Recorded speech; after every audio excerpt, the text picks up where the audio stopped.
Olá, muito bom dia. Sejam muito bem-vindos à terceira sessão do evento 30 Minutes Digital Talks, um ciclo de webinars online no âmbito da pós-graduação em Gestão da Sustentabilidade, em que vamos conhecer as mais recentes estratégias na área.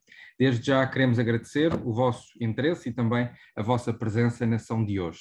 O meu nome é Miguel Bugalho e faço parte da equipa do Executive Education. Na sessão de hoje, iremos contar com a presença da Teresa Cortes, que nos irá fazer uma breve apresentação sobre o tema Economia Circular, Desafios e Oportunidades. A nossa convidada de hoje exerce funções como Marketing and Communication Manager na Sociedade Ponte Verde, é licenciada em Comunicação Social e com um Executive Masters em Gestão e Marketing Estratégico. Frequentou ainda a pós-graduação em Marketing Digital. Esta sessão terá a duração de sensivelmente 30 minutos e iremos ter um espaço reservado nos últimos 10 minutos para podermos responder às vossas questões. E pedimos, portanto, que façam-nas no espaço apropriado, que é no Q&A. E, nesse sentido, passo a palavra à Teresa Cortes, que, mais uma vez, agradecemos a sua presença. Muito bem. Olá, Miguel, bom dia a todos os que nos estão a acompanhar. Já vejo aqui muitas mensagens a dar os bons dias e boas-vindas. Muito obrigada pela esta oportunidade também de explorarmos aqui um bocadinho mais o tema da economia circular e quais são as oportunidades e tendências. A apresentação está feita, portanto eu vou partilhar aqui alguns slides que vão acompanhar aquilo que tenho para vos mostrar. Ver se isto corre tudo bem aqui com a apresentação.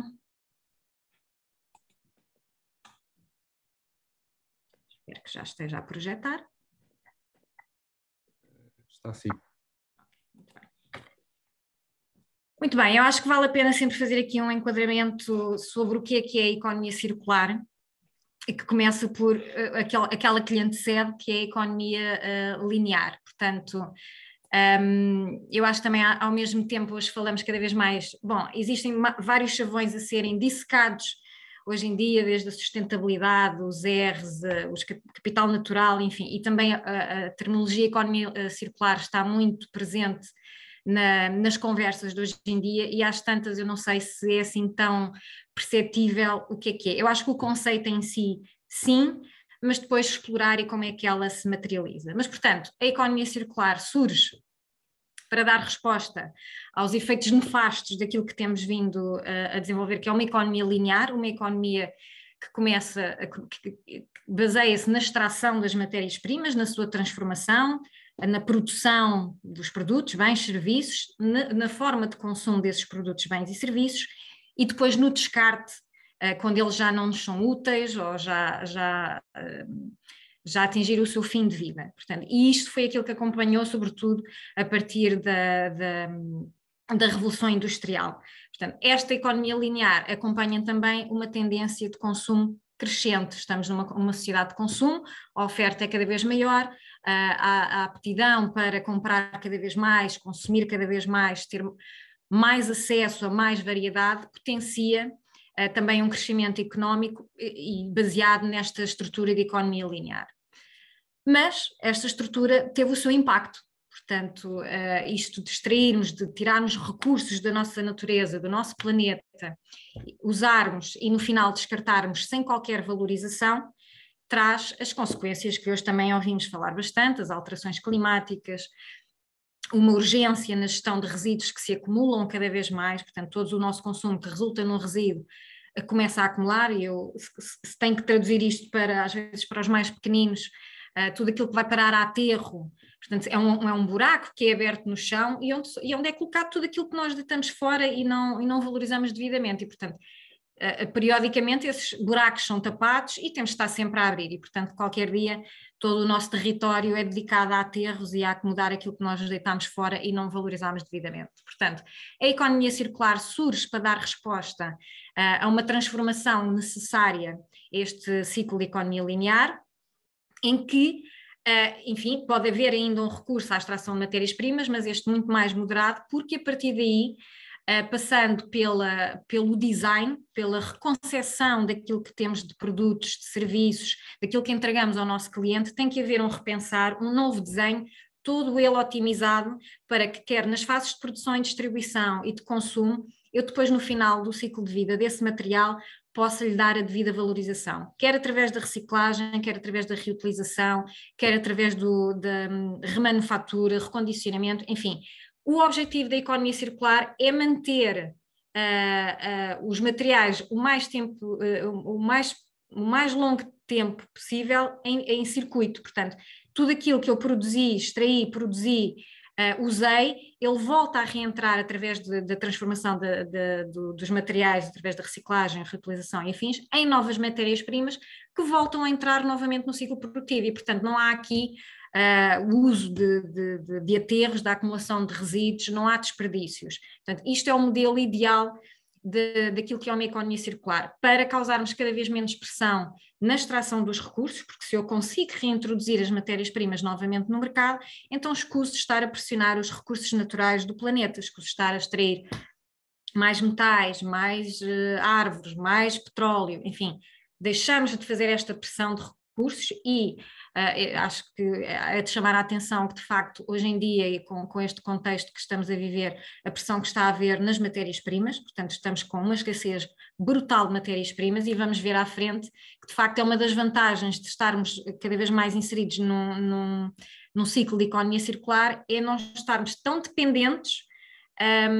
destas oscilações mundiais e que causam impacto no nosso acesso às matérias-primas. Portanto, as premissas da economia circular passam por eliminar resíduos e poluição e, portanto, continuarmos a manter os materiais em uso, não estarmos a acumular resíduos, manter produtos e materiais em uso cada vez mais tempo, portanto, e cada um terá na sua cabeça um exemplo de material, produto ou serviço, mas eu posso estar a falar de uma caneta, de um telefone, de uma cadeira, do móvel da sala, do meu automóvel, de cabos de fibra óptica, enfim, tudo, algo que nos é mais próximo no nosso dia-a-dia, na nossa rotina diária, mas como também materiais muito mais afetos às atividades empresariais e das organizações que não chega tanto ao consumidor final.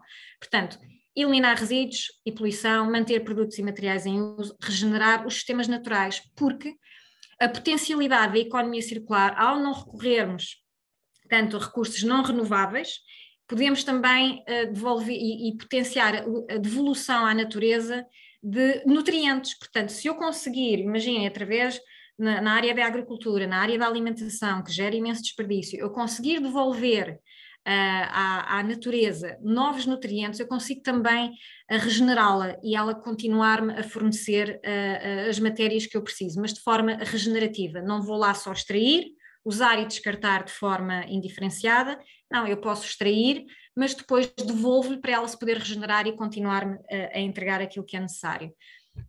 E, portanto, são estes os três pilares que assentam naquilo que é um ciclo de economia circular. O que é que são as coisas que mais... Isto são alguns exemplos daquilo que mais grita e que pressiona a adotarmos cada vez mais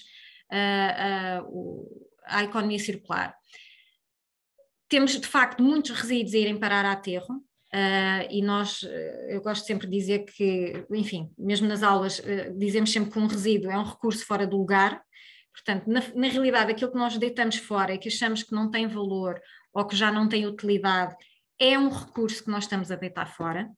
Se nós deitamos fora umas calças de ganga, ou deitamos fora uma garrafa de água, ou deitamos fora uns cabos, ou uma caixa, ou peças da nossa produção que achamos que já não são necessárias para aquele ponto, estamos a deitar fora um recurso, porque essas peças são metais valiosos, são plásticos valiosos, são papel e cartão valiosos, enfim, são materiais que podem sempre ter uma segunda vida e podem ser repensados desde o início para nem sequer terem que chegar ao ponto de ter que ser deitados fora naquela altura.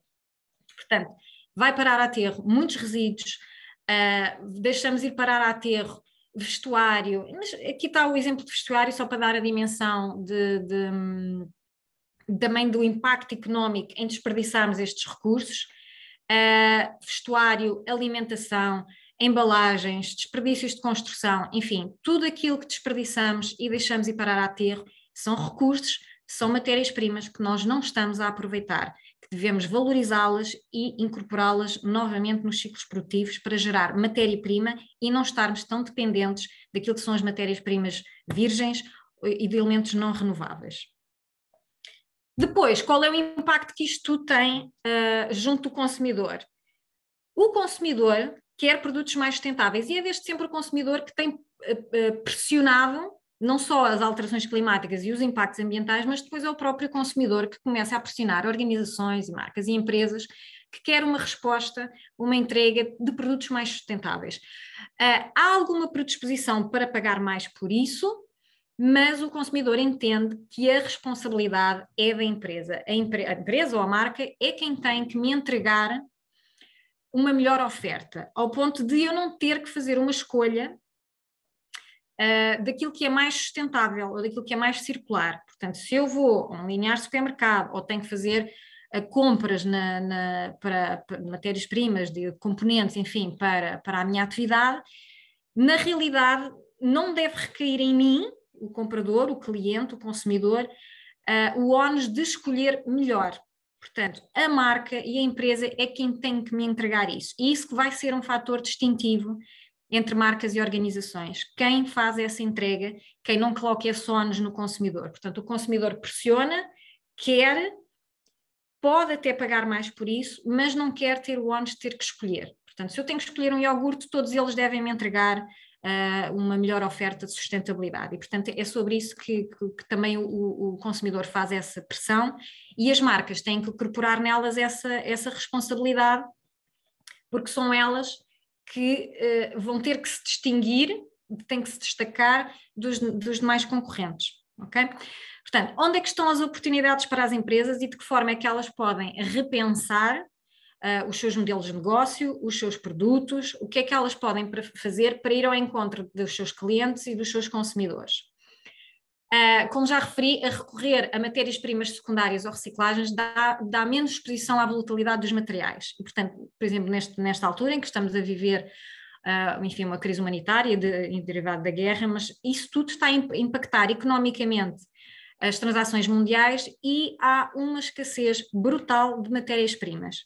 Portanto, se nós otimizarmos o consumo de matérias-primas secundárias até a nível nacional, conseguimos estar menos expostos a estas volatilidades. Portanto, a título de exemplo, em Portugal, as embalagens que são colocadas de forma seletiva nos ecopontos, portanto, aquilo que é recolhido para reciclagem de embalagens em Portugal, é reciclado a nível nacional e no limite a nível ibérico. Portanto, nós conseguimos produzir matéria-prima reciclada a nível ibérico, nós temos de estar expostos às matérias-primas que resultam, sendo plástico, metal, papel, cartão, vidro, não temos que estar expostos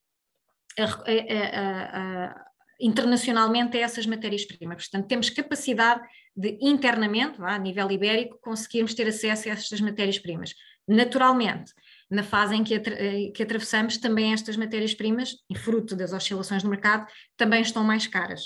Portanto, não só as matérias-primas virgens, mas mesmo as recicladas, também elas estão a sofrer os efeitos de mercado, muita procura, e a escassez que vem internacionalmente também estão a ficar mais caras. Mas esta é uma oportunidade para as empresas, incorporar as matérias-primas, criar novas oportunidades de serviço. Aqui é a oportunidade de olharem para os negócios, para os produtos e reinventarem o seu modelo de negócio e reinventarem o seu produto. De que forma é que eu posso prolongar mais o seu tempo de vida?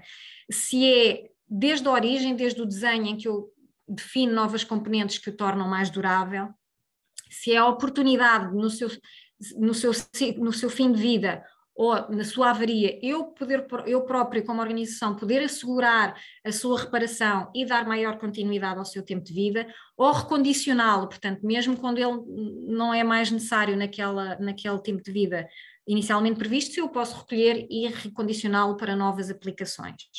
Sistemas de logística inversa, plataformas de vendas, de trocas, potenciar o prolongamento, não serve aqui, vai servir por outro consumidor, para outra oportunidade. Aqui também se podem encaixar as simbioses industriais, por exemplo, juntar recursos de outras atividades paralelas, não têm que ser concorrentes às nossas, mas que temos touchpoints comuns em termos de maquinaria, em termos de espaço, de consumo de energia, enfim, de matérias-primas. Se podemos otimizar essas oportunidades, criando simbioses entre outras atividades paralelas e criar aqui a oportunidade de poupança e de otimização de recursos. Oportunidades de serviço e satisfação ao cliente. Pelo aumento da desponto. Se eu procurar que o meu produto ou serviço se mantenha mais tempo de vida, eu vou ter também a oportunidade de contactar mais vezes com o meu cliente, desde o momento da compra ao momento em que ele pede para reparar o produto, porque eu já lhe ofereço essa possibilidade e, portanto, tenho mais uma oportunidade de providenciar satisfação desse cliente e criar aqui uma interligação mais prolongada do cliente do que quando só ele compra, usa, descarta e eu nunca mais ouço falar do assunto. Portanto, há aqui uma oportunidade de prolongar, de eu informá-lo também sobre a altura do descarte do produto. Portanto, estas são, assim, em traços gerais, oportunidades que existem para as empresas. Mais a montante, naquilo que é o olhar e o repensar e o redesenhar modelos de negócio ou produtos e afins, eu deixo aqui aquilo que é a hierarquia de gestão de resíduos, porque se um dos pilares da economia circular é a não geração de resíduos, e com isso evitando a poluição, é necessário compreender como é que funciona a gestão de resíduos, o que é prioritário, e no topo da cadeia está a prevenção e a redução. Eu tenho que pensar o meu modelo, o meu negócio, o meu produto ou o meu serviço, para que ele gere o mínimo de resíduo possível. Portanto, tenho que o prevenir, tenho que o evitar. E quando eu digo prevenir ou reduzir, não tem que ser fazer desaparecer o resíduo no final.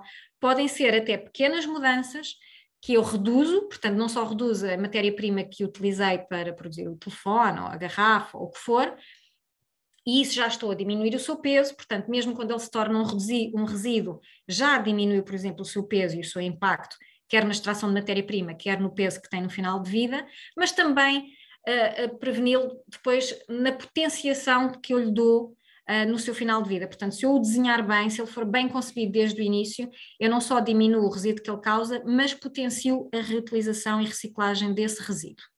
Portanto, a reutilização é otimizar aquilo que eu estou a produzir para que ele continue a ter novas vidas. Portanto, no final eu possa reutilizar, enfim, sei lá, um banco de automóvel, de um automóvel que está em fim de vida, eu possa reutilizar aquele banco, eu possa reutilizar aquela embalagem, eu possa de alguma forma reutilizar a cadeira, enfim, oportunidades de reutilização. E aqui há que atender também a aspectos legais do que é legalmente reutilização ou só o reuso, que quem acompanhou as aulas também saberá mais sobre o que é esta distinção, porque depois existem também todas as bases legais. A reciclagem, portanto, é importante eu diminuir aquilo que existe de resíduos, sobre esses resíduos eu continuar-lhes a dar nova vida, mas no final, quando já não existe utilidade possível ou prolongamento possível a esse material, a reciclagem é a opção que me devolve matéria-prima. Portanto, eu transformo o produto, devolvendo matéria-prima, seja por plástico, enfim, qualquer tipo de material, plásticos, metais, eu estou sempre a repetir os materiais disponíveis, mas é a reciclagem que me vai devolver essa matéria-prima que eu depois possa reincorporar em novos ciclos produtivos. A valorização, o mais conhecido é a valorização energética, portanto, através da incineração é possível obter valorização energética, mas porque é que ela está abaixo na cadeia de gestão destes resíduos?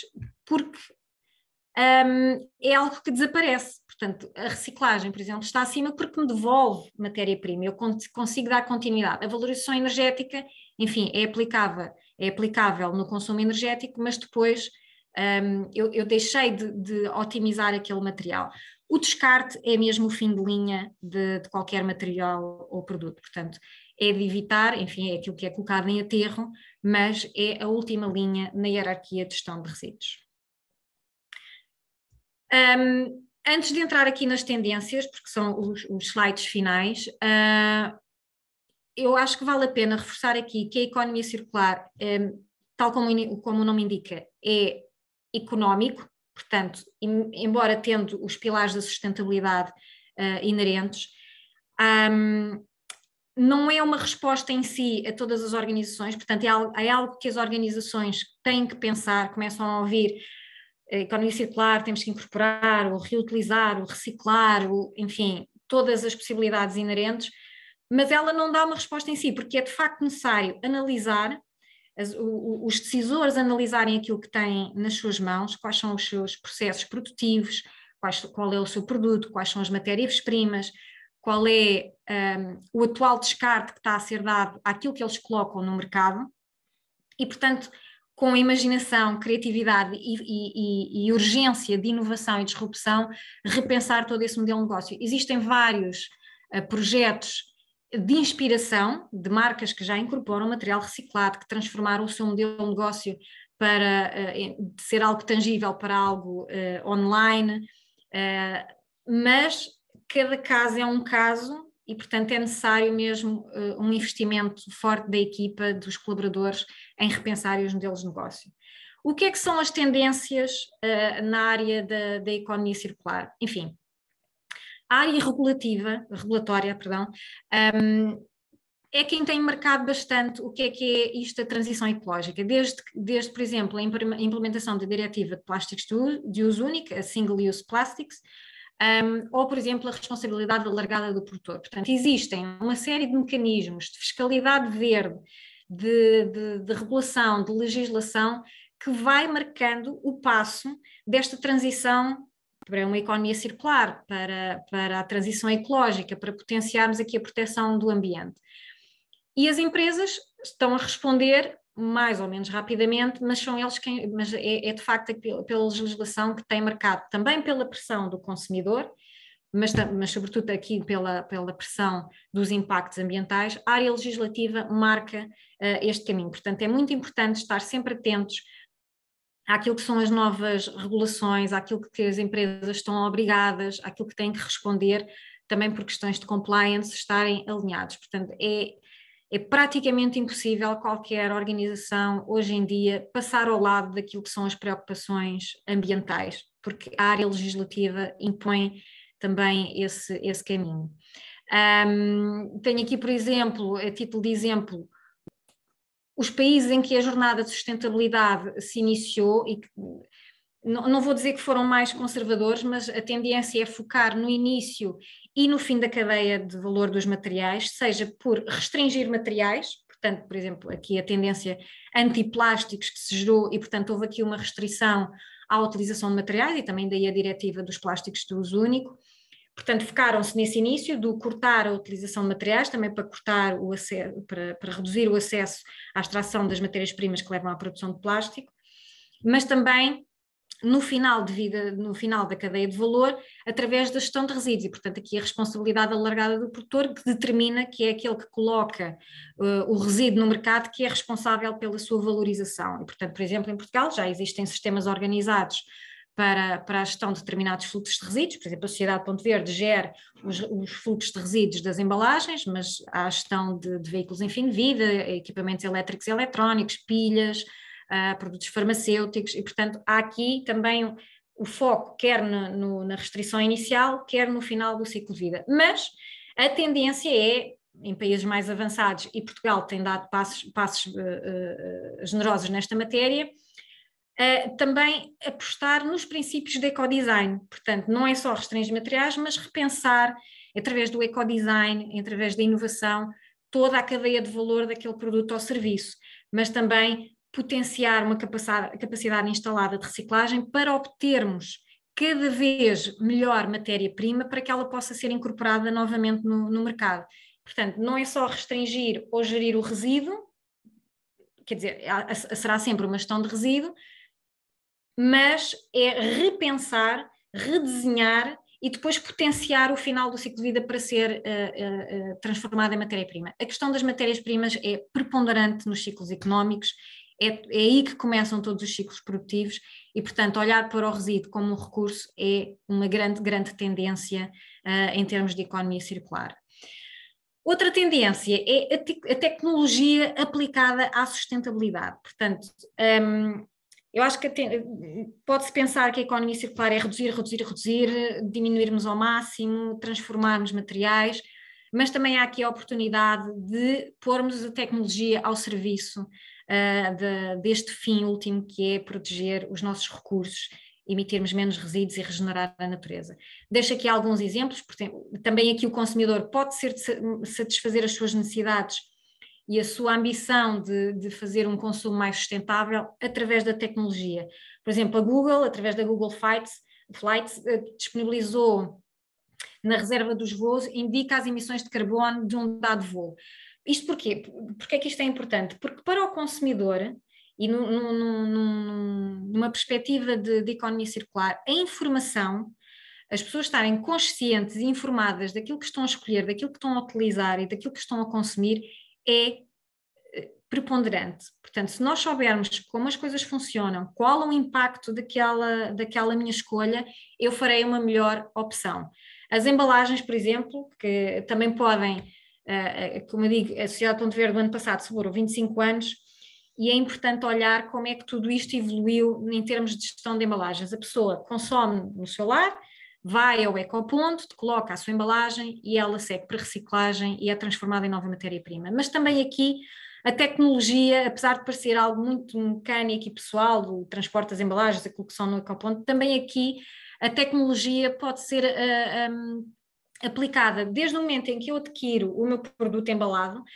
Se eu tiver uma oportunidade de compreender a traceabilidade dessa embalagem, com que matérias ela foi produzida, qual a melhor forma de a descartar, eu vou conseguir também otimizar o ciclo de vida dessa embalagem, porque eu, como consumidor, vou ter o papel ativo de fazer a ligação da cadeia de valor, desde a produção até à extração. Ou até a um nível mais técnico, da operacionalização daquilo que é a reciclagem, por exemplo, eu consigo ganhos de eficiência e com benefícios ambientais ao ter uma rota de recolha, por exemplo, dos ecopontos mais eficaz, porque é completamente diferente um caminhão, ou ter rotas de recolha de caminhões a passar a recolher ecopontos que afinal estão vazios, ou eu ter permanentemente ecopontos a transbordar na via pública. Isso eu, através de um sistema de sensorização, consigo saber se o ecoponto está mais cheio ou mais vazio e otimizar a minha rota. As emissões de carbono inerentes a isto, a eficiência, os ganhos económicos potenciam muito mais esta parte da operação da gestão de resíduos. Mais um exemplo, a Apple está a usar a robótica também para recuperar e reciclar componentes dos iPhones. Existe também um fluxo de gestão dos resíduos elétricos e eletrónicos, mas também é importante, que depois são materiais que são tratados e seguem para o seu caminho de reciclagem, mas também é importante ver aqui a dimensão do impacto que uma marca como a Apple tem, também ela em potenciar e prolongar o tempo de vida dos componentes do iPhone através da sua recuperação ou reciclagem ou remanufatura.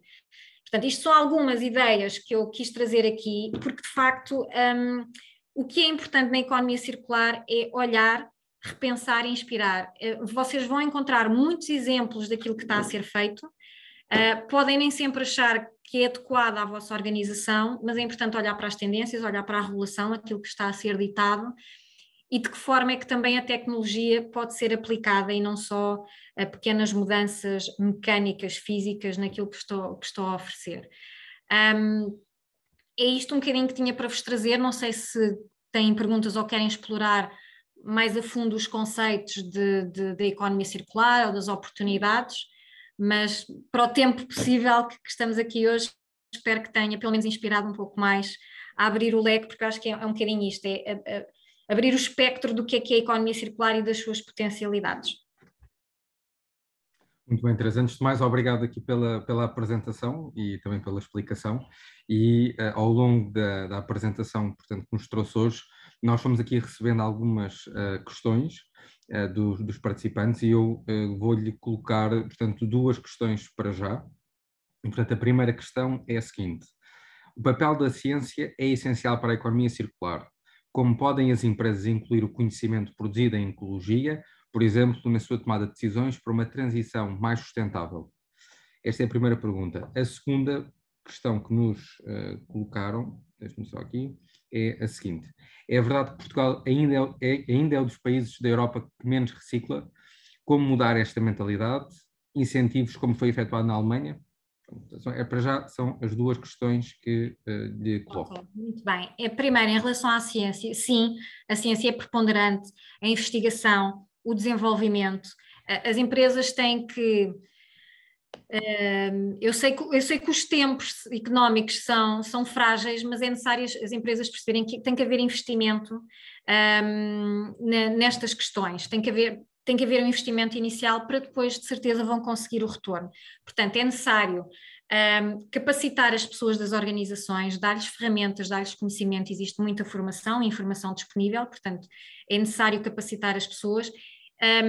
E depois ter este nível permanente de inspiração e de pressão a que a organização olhe para estes temas e de facto depois atue, porque enfim, depois os planos são muito engraçados, mas é necessário que as coisas aconteçam e haja de facto uma transformação. E aqui a ciência, a academia, o ID são preponderantes, sim. A segunda pergunta, se Portugal é o que menos recicla? Não, Portugal está mais ou menos na média europeia em termos de reciclagem, não estamos assim tão mal. Eu acho que aqui importa também esclarecer que as notícias que saem sobre reciclagem nem sempre têm os mesmos parâmetros de comparação. Portugal tem metas de reciclagem, mas, por exemplo, é diferente nós dizermos que Portugal não está a reciclar o plástico do que depois quando olhamos, por exemplo, para a reciclagem das embalagens de plástico, que é o que a Sociedade Ponto Verde é responsável pela gestão. Nós, em termos de matéria de embalagens, que é aquilo que são colocadas nos ecopontos, estamos a cumprir com todas as metas de reciclagem, excepto o vidro, é o material que falta ali dar um impulso. Agora, é preciso perceber do que é que estamos a falar ou do que é que não estamos a cumprir. Até porque mesmo depois a nível europeu, o referencial nem sempre é igual entre países. O que é que eles estão ali a contabilizar? Ou que é que, portanto, há aqui também alguma falta de harmonização de referenciais europeus para podermos devidamente comparar o que é que cada um está a reciclar. Se tem resíduos urbanos, que materiais dentro dos resíduos urbanos é que estamos a reciclar, se envolve resíduos não urbanos, onde é que começa e acaba a responsabilidade alargada do produtor, enfim, é preciso ter isso tudo estabilizado e saber o que é que estamos a ler na notícia, que às vezes também os meios, isto é um mundo complexo de estatísticas e dados, e às vezes os meios também não interpretam assim tão bem e depois causa este equívoco. Mas Portugal está mais ou menos na média europeia de reciclagem. Em termos de incentivos, é um caminho que se vai fazer, já deveria ter iniciado este ano o sistema de depósito, mas legalmente nós vamos ter um sistema de depósito, é algo que nós acreditamos que vai potenciar a adesão à reciclagem, portanto o sistema de depósito são as máquinas em que nós colocamos as embalagens e é-nos devolvido a tara que nós pagamos inicialmente pela embalagem e, portanto, esta motivação acreditamos que vai acelerar porque temos metas bastante exigentes. Nós estamos a cumprir as metas atuais, mas para 2025, que é já ao virar da esquina, ainda não chegámos lá e, portanto, temos que acelerar isto que é a recolha dos resíduos, em particular dos resíduos de embalagens. Muito bem. Teresa, obrigado. E, entretanto, recebemos aqui duas questões. A primeira questão é a seguinte: é verdade que a maioria das coisas que se enviam para o ecoponto não são recicláveis. Como podemos saber mais disso e como podem vir as empresas colocar isso no seu produto? E a segunda questão é: não considera relevante a colocação dos ecopontos de uma forma mais próxima dos cidadãos? Dessa forma poderia contribuir para uma maior apetência por parte da população a reciclarem de uma forma mais eficiente e consistente. Ok. Eu se calhar faço aqui um 2 em 1, porque, enfim, fala sobre os ecopontos. O sistema de ecopontos em Portugal, nós temos mais de 50 mil ecopontos, o quádruplo de caixas multibanco. Portanto, em termos de cobertura nacional, Portugal está muito bem servido de equipamentos de ecopontos. O sistema de reciclagem funciona, aquilo que é colocado nos ecopontos segue para estações de tratamento, onde os materiais são triados, porque os ecopontos servem para recolher embalagens, portanto, se existirem contaminantes,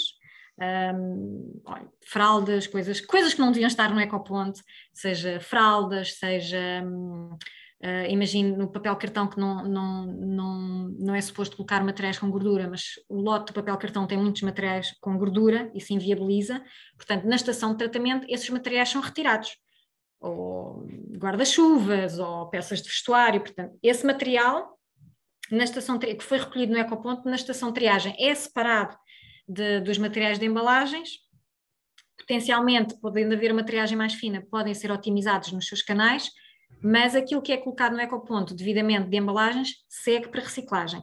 é tratado numa estação de triagem, é enfardado e depois cada tipo de material segue para o seu reciclador adequado. Portanto, há o reciclador de plástico, de vidro, de metal, há os, que existem vários. Portanto, eu acho que aqui responde à parte do funcionamento do ecoponto e a parte de serviço. Existem vários, como te referi, existem mais de 50 mil ecopontos. Agora, a verdade é que o nível de serviço pode melhorar, seja pela proximidade ao ecoponto, que é de facto um fator determinante para se fazer a separação das embalagens. Mas é engraçado porque as pessoas, bom, por um lado querem o ecoponto mais perto, mas por outro lado ninguém quer o ecoponto à porta de casa porque depois faz barulho e deita cheio.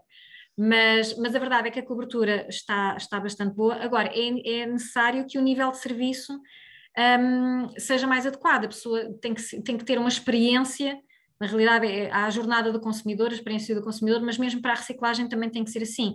Tem que chegar, o ecoponto estar higienizado, não estar cheio, e portanto a experiência ser mais agradável. Mas também criar outros mecanismos de incentivo, seja pelo sistema de depósito, seja também pelo sistema de incentivo que decorreu o ano passado, foram colocadas já algumas máquinas que não devolvia o valor, mas devolvia tickets que davam promoções. Portanto, o consumidor também precisa destes, que ainda não o faz por amor à causa da reciclagem, necessita de outros estímulos além só do sistema de ecopontos e, portanto, Portugal também está a caminhar para ter essa oferta. Muito bem. E, portanto, aqui a última questão, que é a seguinte: a única garantia que temos da circularidade de um produto são as suas certificações. E na hora de escolher entre dois produtos, falta informação quantitativa sobre os seus impactos ambientais, origem de matérias-primas e métodos de produção. Como podemos tornar estas cadeias mais transparentes? Era um bocadinho aquilo que eu tinha referido há pouco, de facto, a inovação tecnológica, mesmo ao nível da possibilidade de traçabilidade do percurso daquela embalagem ou daquele produto, vai permitir isso mesmo. É uma responsabilidade que cabe às empresas, às marcas, incorporarem nos seus produtos essa transparência e essa informação, porque também podemos começar a falar aqui pelas alegações ambientais, que já existe muito no packaging, já os bios, os 100% recicláveis, diminuímos X percentagem de plástico, mas cabe às marcas quererem ser mais transparentes e evidenciar, por exemplo, pelo um QR Code, por essa informação, para o consumidor também ter acesso a tudo aquilo que está inerente ao consumo daquele produto e daquela embalagem. Muito bem. Bom, Teresa, agradecer pela sua disponibilidade e também aqui pelo tempo que teve aqui também a responder às questões que nos foram colocadas.